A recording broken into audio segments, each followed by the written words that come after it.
welcome to the Gym Mafia podcast. We are talking about Carlisha Hood and her 14-year-old son, who initially was charged with murder and shooting death in a store where she was attacked by a man while she was trying to order her food. Initially, reports said that she texted her son and told him to bring the gun in the car from out the car while he was in the car while he was in the store arguing. The news reported that and had everybody thinking that this lady used her son as a weapon versus protecting her son and bringing him into the situation where he could have got hurt, the gun could have got taken from him, and that just wasn't the case.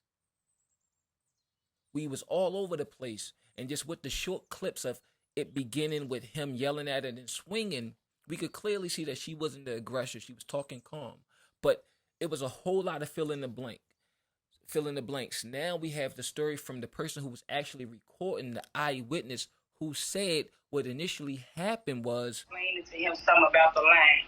He kept on trying to get her to shut up. Like, if you don't shut up, I'm sure my grandma kept on being, aggressive with her. She was never aggressive. Let me get that part straight. Always stay calm and maintain herself. She never got aggressive. So he kept on being, telling her to be quiet, shut up. So she was, I guess her son had walked in at that point. And that's when you guys can hear in the video, her telling her son to go to the car. And once she said go to the car, y'all hear him say, go to the car, say one more thing, I'll meet you on my grandma. And that's when he hit her. And everybody pushed me out the door and my phone fell on the ground where I fell. Was that this is one of those carryouts where the food is already made and you say, hey, give me this, give me that rice right there, give me that chicken, and, put some sauce on top of it. Well, they said she was in there arguing with the store people for 10 minutes. Now, the way people was painting the picture as if she came in there, yelling and screaming, arguing with the people, and then she cut him in line and got to arguing with him. And he was minding his business in a sense, and then he went off the deep end and punched her, when that just wasn't the case. She was arguing or going back and forth or complaining because she didn't want something in her food. It was something about the way her food was prepared. And then it comes in with him, the video, which makes sense. Him telling her, hurry up, just order your food before he attacked. I guess he was in line behind her and he got frustrated because she was just trying to get her order right, as she has the right to. Her son heard the commotion. He comes to the door. He already got the gun because obviously it must have been real loud. He got the gun on him. She tells him to go back to the car. In the video, you can hear the guy, he's confused. Get back the car. He don't even know she's talking to her son. So for those people who was trying to say that she put her son in danger and what mother would do that, that's not what happened. That's no different than when two parents arguing and the kid come in the doorway, you say, go back to your room and y'all keep it down. Because she was not trying to expose him to it. But luckily he came when he came. So the whole story is saying that, I even thought maybe it was gun energy. And that because she had the gun and because, quote unquote, the information was at the time that she told her son to bring the gun to the store. I'm like, oh yeah, she probably wanted to keep it going on, maybe not taking away from the fact that she was attacked. But I'm like, they could have handled it different, and they still could have, but it wasn't her. It wasn't nothing she could do. He was going to do what he was going to do regardless.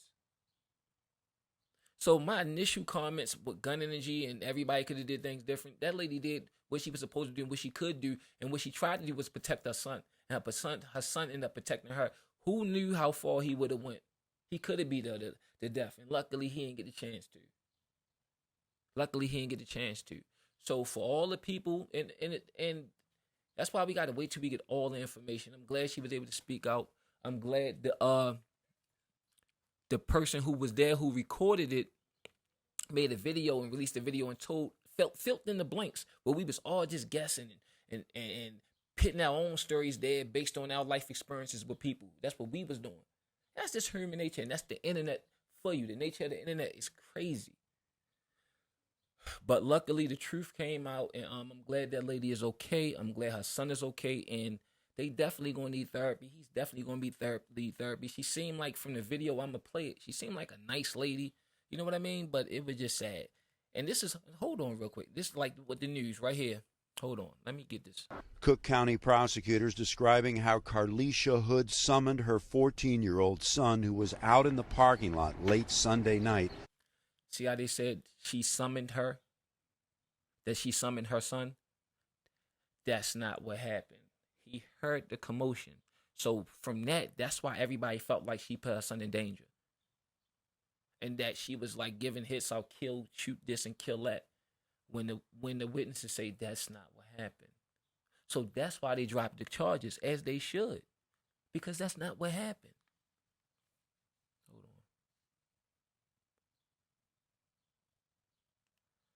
on. Let's get the video of the witness telling the story. Like, oh my God, what was it about? It was because they prepared her food wrong, and he felt like she was holding up the line. So everyone knows what caused it. Yes. She was asking them to just simply fix her food because the place that she goes to is like a place that everyone goes to, and it's like they have a lot of things already prepared. So it's very common that you may say, I don't want any onions, and everything is just prepared with it already. Felt like she was again. So we could see what happened and what led to the altercation. Not her being the aggressor, not her telling her son to come in the restaurant with the gun. He heard it. She did not text that boy. She did not put him in danger. And if you watch the video, you can hear her telling him to go back to the car. A lot of people got upset, and they pull from their pain when it comes to domestic violence. Unfortunately, we have a lot of that. People being in toxic relationships, and this was the place to come dump all your feelings. This was the case of an ignorant lunatic attacking a woman. No disrespect to his family, but that's what we saw. And that's what that was.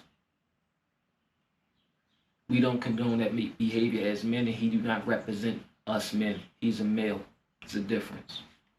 That's all I got to say.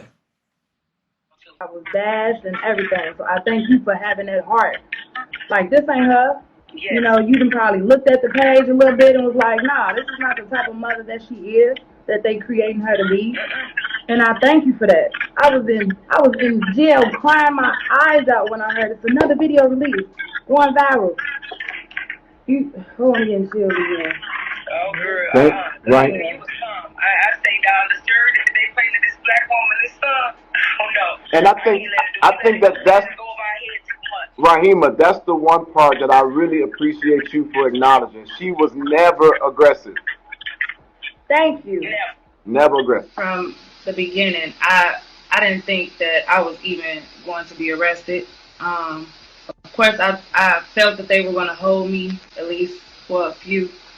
But for the most part, just the whole experience, I've never been in jail.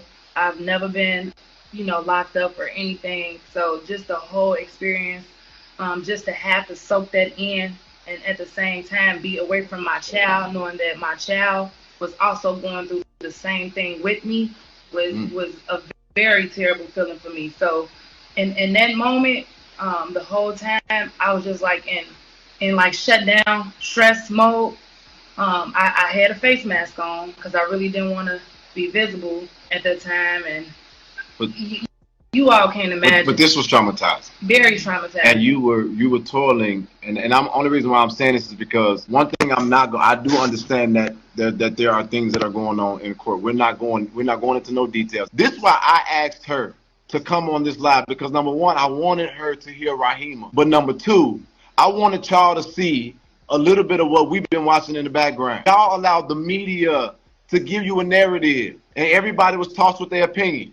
When she was free, but do y'all understand that in an overwhelming sense, everybody been telling her, do this, do that, do this, do that, go here, go here. And she been trying to figure out what's the best thing to do.